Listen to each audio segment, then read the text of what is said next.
కులగణన BC commission నివేదిక ఆధారంగా అధికారంలోకి వచ్చిన 6 నెలలలోపే బీసీల రిజర్వేషన్లు పెంచుతామన్న కాంగ్రెస్ పార్టీ అధికారంలోకి వచ్చి దాదాపు 19 నెలలు అవుతుంది. ఇప్పటివరకు తాత్సారం చేసి మళ్లీ ఆర్డినెన్స్ పేరుతో కుట్రలు రేపుతుందని బీసీ సమాజం మొత్తం కాంగ్రెస్ ప్రభుత్వంపై ఆగ్రహం వ్యక్తం చేస్తుంది. ఇదే విషయంపై మనతో మాట్లాడేందుకు మాజీ BC commission member Juluru Gauri Shankar గారు ఉన్నారు. వారిని అడుగుదాం. సార్ చెప్పండి, కామారెడ్డి డిక్లరేషన్ ఏం చెప్పింది, కాంగ్రెస్ ప్రభుత్వం చేస్తుంది ఏంటి సార్? కామారెడ్డి బీసీ డిక్లరేషన్ని విడుదల చేస్తున్నప్పుడే చాలా అనుమానాలున్నాయి. కాంగ్రెస్ పైన కూడా చాలా అనుమానాలున్నాయి. కాంగ్రెస్ గతానికి ఇప్పుడు మాట్లాడుతున్న మాటల్లో ఉన్నటువంటి తేడాను కూడా స్పష్టంగా బీసీలు చూశారు. కామారెడ్డి బీసీ డిక్లరేషన్లో చెప్పినటువంటి అంశాలన్నింటినీ అమలు జరుపుతారన్న ఉద్దేశంతో కాంగ్రెస్ పార్టీని బీసీలు గెలిపించారు. బీసీలు ఎటు ఓటేస్తే అటు ప్రభుత్వాలు వస్తాయి. అది దేశంలోనైనా రాష్ట్రంలోనైనా జరిగే పని. ఈసారి బీసీలు కాస్తంత అటువైపు మొగడానికి ఒక ప్రధానమైనటువంటి కారణం కామారెడ్డి బీసీ డిక్లరేషన్. కాబట్టి కామారెడ్డి బీసీ డిక్లరేషన్ని చూసి ఓట్లేసినటువంటి బీసీలు 18 నెలలుగా మీరన్నట్లుగా ఎదురు చూస్తూ ఉన్నారు. కాలయాపన చేస్తూ వచ్చారు. 6 నెలల్లో చేసేస్తామన్నారు. ఇంకా చేస్తారు.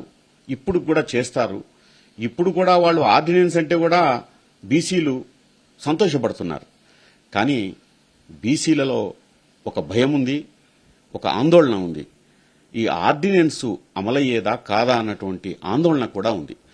దీనికి ప్రధాన కారణం ఏంటంటే బీసీలకు సంబంధించి కామారెడ్డి డిక్లరేషన్లో చెప్పినటువంటి విషయాలన్నీ కూడా ఇప్పటికీ ఆచరణకు ఒక్క విషయాన్ని కూడా వాళ్ళు ముందుకు తీసుకొచ్చి పెట్టినటువంటి దాఖలాలు లేవు. కామారెడ్డి బీసీ డిక్లరేషన్లో చెప్పిన స్థానిక రిజర్వేషన్ల దగ్గర నుంచి చట్టసభల వరకు రిజర్వేషన్ల విషయంలో కానీ, అట్లాగే బీసీలకు కాంట్రాక్టులు ఇస్తాము 40% వరకు అన్నటువంటి విషయంలో కానీ, 42% రిజర్వేషన్ల విషయంలో కానీ ఇప్పటి వరకు బీసీలకు ఆశగా ఎదురు చూస్తున్నారు తప్ప దాని మీద కాంగ్రెస్ పార్టీ చేసిందేమి కూడా స్పష్టంగా లేదు. అందుకే కామారెడ్డి బీసీ డిక్లరేషన్ మీద కోట్ల మంది బీసీలు ఆశలు పెట్టుకున్నారు. 2 కోట్ల మంది బీసీలు ఆశ పెట్టుకుని ఎదురు చూస్తున్నారు. కానీ వాళ్ళ ఆశలు వమ్ము చేస్తున్నట్లుగానే ఇప్పుడు స్పష్టంగా ఆచరణలో మనకు కనిపిస్తూ ఉంది. దీన్ని ఈ ప్రభుత్వం పైన వ్యతిరేకతతో మాట్లాడడం లేదు, కాంగ్రెస్ పైన వ్యతిరేకతతో మాట్లాడడం లేదు. కాంగ్రెస్ పార్టీ 2 ఏళ్లుగా 18 నెలలుగా చేస్తున్నటువంటి కాలయాపనను చూస్తే కాంగ్రెస్ యొక్క అసలు స్వరూపం ఇప్పుడు బయటపడే పరిస్థితికి ఉంది. కోర్టు 3 నెలల్లో మీరు రిజర్వేషన్స్ యొక్క పట్టిక తయారు చేసేయండి, రిజర్వేషన్లని వర్గీకరించండి, ఎలక్షన్లు జరపండి అన్నటువంటి విషయాన్ని హైకోర్టు చెప్పింది. హైకోర్టు చెప్పింది కాబట్టి మేము వెంటనే చేస్తున్నామని చెప్పేసి చేస్తున్నారు. అంటే తప్పంతా మాపైన కాదు అని కోర్టులపైకి నెట్టేసి తప్పించుకోవాలన్నటువంటి ఒక పెద్ద కుట్ర దీని వెనక దాగుందన్నటువంటి అనుమానం ఉంది. ఎందుకంటే ఈ ఆర్డినెన్స్ రాజస్థాన్లో చేశారు, ఈ ఆర్డినెన్స్ కేరళలో చేశారు, ఈ ఆర్డినెన్స్ సంబంధించి పలు రాష్ట్రాల్లో అనేక తీర్మానాలు చేశారు. తెలంగాణ అసెంబ్లీ తీర్మానం చేసింది, ఛత్తీస్గఢ్ తీర్మానం చేసింది, బీహార్ చేసింది, ఏవి కూడా కాలేదు. కాబట్టి ఇది చాలా అనుమానాస్పదమైనటువంటి విషయం. కాంగ్రెస్ని బాగా అనుమానించడానికి కావాల్సినటువంటి పరిస్థితి వాళ్ళు చెప్తున్నటువంటి మాటల్లోనే వాళ్ళ ఆచరణలోనే స్పష్టంగా తేలుతుంది. నిండు అసెంబ్లీలో అందరినీ కూర్చోబెట్టి చేయాల్సినటువంటి చట్టాన్ని ఆర్డినెన్స్ ద్వారా చేస్తామంటే అక్కడే అర్థమైపోతుంది వాళ్ళ యొక్క అసలు పరిస్థితి. స్వాతంత్రం వచ్చి 75 సంవత్సరాలు దాటింది. ఇప్పటి వరకు కేంద్రంలో ఉన్న కాంగ్రెస్ పార్టీ కావచ్చు, బీజేపీ కావచ్చు, కేంద్ర పాలకులపై బీసీలపై ఎందుకు అంత చిన్న చూపేందుకు, బీసీ కులనగారాలపై ఇంతవరకు జరపలేదు. దీని గురించి ఏం చెప్తారు సార్? బీసీ ఆలోచన పట్లందరికీ ఈ విషయం తెలుసు. బీసీల గురించి ఒక 70 ఏళ్లుగా అధ్యయనం చేస్తున్నటువంటి వాళ్ళందరికీ స్పష్టంగా తెలుసు. స్వాతంత్రం వచ్చిన దగ్గర నుంచి. అందుకే పూలే ఒక మాట అన్నాడు, ఈ దేశానికి స్వాతంత్రం వస్తే బహుజనులకు ఏం చేస్తారో చెప్పండి అని స్వాతంత్ర పోరాట కాలంలోనే మహాత్మా జ్యోతిబా పూలే అడిగారు. ఇప్పటికీ పూలే అడిగిన ప్రశ్న సజీవంగా ఉంది. దానికి కారణం ఏంటంటే పాలకులు 47 నుంచి ఇప్పటి వరకు కేంద్ర పాలకులుగా ఉన్నటువంటి కాంగ్రెస్ పార్టీ, భారతీయ జనతా పార్టీ బీసీలకు సంబంధించి కనీసమైనటువంటి కులగణన కూడా చేయనటువంటి పరిస్థితి. ఈ రిజర్వేషన్లపైన వాళ్ళకి చిత్తశుద్ధి ఉంటే ఇప్పుడున్నటువంటి కామారెడ్డి డిక్లరేషన్ అమలు జరపడానికి 18 నెలల కాలం పట్టింది వాళ్ళకి. భారతదేశంలో ఉన్నటువంటి బీసీలకు సగం దేశానికి సగం జనాభాకు రిజర్వేషన్లకు ఇవ్వాలా వద్దా అన్నటువంటి మీమాంస ఇక్కడికి తీసుకొస్తున్నారు వాళ్ళు. ఇంకా అంటే దీనికి కారణం ఏంటంటే కాంగ్రెస్ బీజేపీల యొక్క అసలు స్వభావం ఏంటంటే స్పష్టంగా మనకు కనిపించేది, ఈ దేశంలో జనతా పార్టీ మండల్ కమిషన్ అమలు చేసింది. జనతా పార్టీ మండల్ని నియమిస్తే, బీపీ మండల్ని నియమిస్తే జనతా దళ్ మళ్లీ 10 ఏళ్ల తర్వాత జనతా దళ్ బీసీ రిజర్వేషన్లు అమలు చేసినటువంటి చరిత్ర ఉంది. కాంగ్రెస్కి బీజేపీకి ఆ చరిత్ర లేనే లేదు. కాగా మండల కమిషన్ అమలు సమయంలో ఎంత బీభత్సం చేశారో, దేశాన్ని ఎంత అల్లకల్లోలం చేశారో, దేశం మొత్తాన్ని అల్లకల్లోలం చేసి బీసీలకు రిజర్వేషన్లకు అడ్డుపడ్డటువంటి శక్తులు, ఈ దేశంలో ఉన్నటువంటి పెత్తందారి శక్తులు, ఆధిపత్య శక్తులు అడ్డుపడ్డాయి. పార్లమెంట్లో రికార్డెడ్గా చాలా విషయాల్లో కాంగ్రెస్ పార్టీ మాట్లాడినటువంటి నాయకులు మాట్లాడిన మాటలు ఏంటంటే, అక్కడంతా కూడా యుద్ధాలు జరుగుతున్నాయి, రక్తపాతాలు జరుగుతున్నాయి, ఒళ్ళు కాల్చుకుంటున్నారు, గొడవలు జరుగుతున్న సందర్భంలో మీరు మండల్ కమిషన్ ఎట్లా అమలు చేస్తారన్నటువంటి విషయాన్ని కాంగ్రెస్ పార్టీ అడిగింది. అయినా రాహుల్ గాంధీయే స్పష్టంగా చెప్పాడు, మేము తప్పు చేశాం, ఇప్పుడు ఆ తప్పును సరిదిద్దుకుంటున్నాం అన్నారు. బీసీలు నమ్మారు. రాహుల్ గాంధీ చెప్పిన మాటను నమ్మి తప్పు సరిదిద్దుకుంటున్నారట కాంగ్రెస్ పార్టీ అనుకొని కామారెడ్డి డిక్లరేషన్కి నమ్మి ఓట్లేశారు. కానీ ఆచరణలో చూస్తే మళ్లీ అది నిజమయ్యే పరిస్థితి కనిపించట్లేదు. స్పష్టంగా ఇది పచ్చి అబద్దం. మరొక్కసారి అబద్దాన్ని మళ్లీ కాంగ్రెస్ పార్టీ మన ముందుకు తెచ్చిందన్నటువంటి విషయం మొత్తంగా ఉన్నటువంటి ఒక కేస్ షీట్ మొత్తం తీస్తే తెలిసిపోతుంది. కాబట్టి మొత్తం కూడా రాహుల్ చెప్పినట్లుగా ఎక్స్రే తీయాలి ఈ దేశాన్ని. ఎక్స్రే తీస్తేనే తప్ప ఈ విషయాలు మొత్తం శరీరంలో ఉన్న విశేషాలు, అవయవాలు మొత్తం కూడా ఎట్లా ఉన్నాయో, పార్ట్ ఎట్లా ఉన్నాయో తెలుస్తాయి. శరీర అవయవాలు ఎట్లా ఉన్నాయో, దేశం యొక్క అవశేషాలు తెలుసుకోవాలంటే జనగణన జరపాల్సిందే అన్నటువంటి విషయాన్ని అన్నాడు. కానీ ఇప్పుడు తెలంగాణలో జరుగుతుంది, కాంగ్రెస్ పార్టీని ఎక్స్రే తీయాల్సిన పరిస్థితి ఏర్పడుతుంది స్పష్టంగా.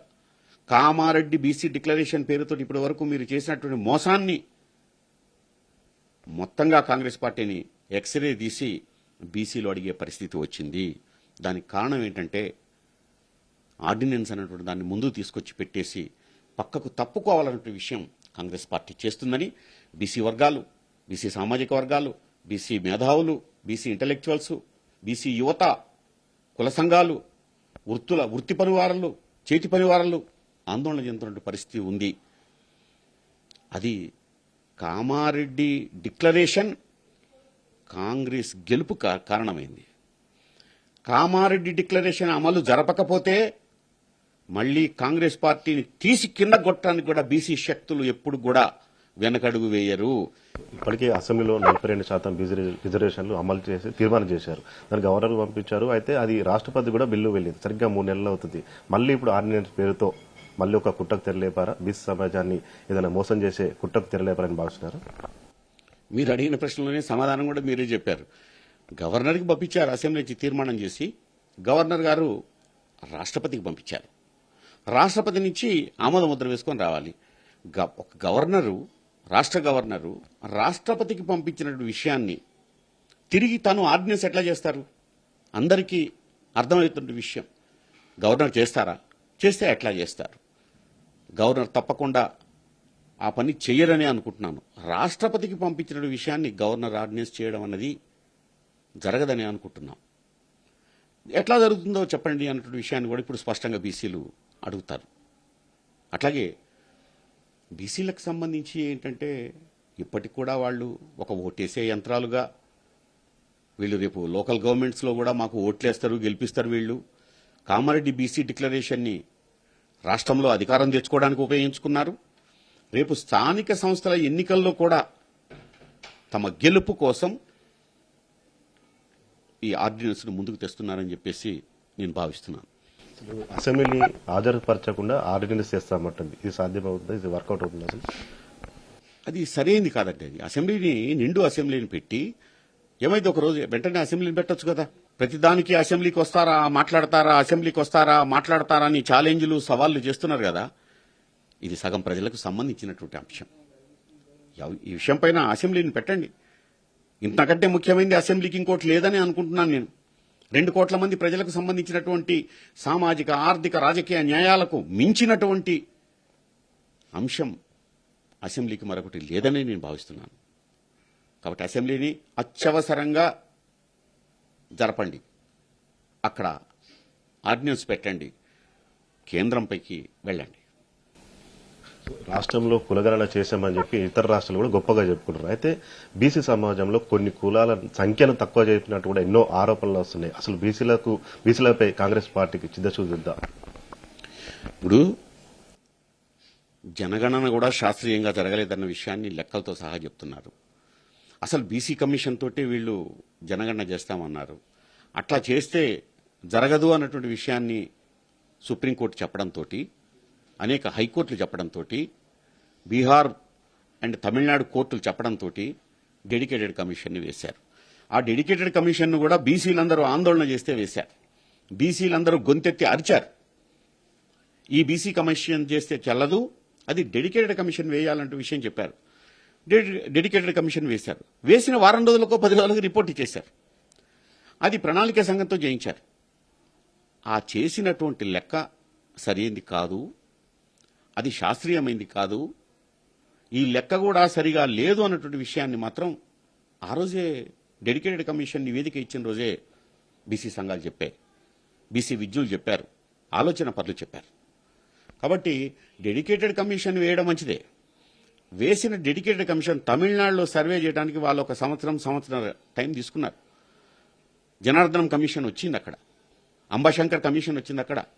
జనార్దనం కమిషన్ వేసినటువంటి కమిషన్ 1 సంవత్సరాల కాలం వాళ్ళు క్షేత్రస్థాయిలో ప్రత్యేకించి గడప గడపకు వెళ్లి చేసినటువంటి రిపోర్టును చూసినాక సుప్రీంకోర్టు కూడా అంగీకరించింది. రిపోర్ట్ అట్లా ఉండాలా. అసలు జనాభా లెక్కలే సరిగా లేదంటుంటే వాళ్లే చెప్పారు కదా, 14-15 లక్షల మంది బీసీల యొక్క సంఖ్యను దీంట్లో యాడ్ చేయలేదన్నారు. యాడ్ చేయకుండా కానీ వాళ్ళు ప్రకటించారు. ఈ యొక్క అంశం చాలదా? డెడికేటెడ్ కమిషన్ ముందు వాళ్ళు పెట్టినటువంటి అంశం ఇది సరికాదని వాళ్లే చెప్తున్నారు, వాళ్ళ లెక్కలే చెప్తున్నాయి.